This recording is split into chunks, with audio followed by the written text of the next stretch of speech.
उमेश दादा पाटील यांच्या वाढदिवसानिमित्त राष्ट्रवादी काँग्रेस पार्टीच्या वतीने त्यांचा भव्य सत्कार करण्यात आला। तसेच उमेशदादा पाटील यांचा वाढदिवस मोठ्या उत्साहात साजरा करण्यात आला।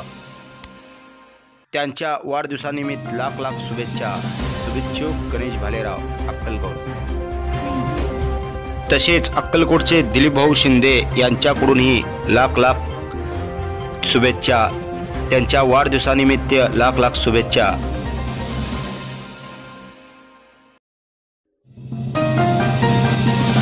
राष्ट्रवादी काँग्रेस पार्टीच्या वतीने जिल्हा कार्याध्यक्ष उमेश पाटील यांचा वाढदिवसानिमित्त सत्कार करण्यात आला।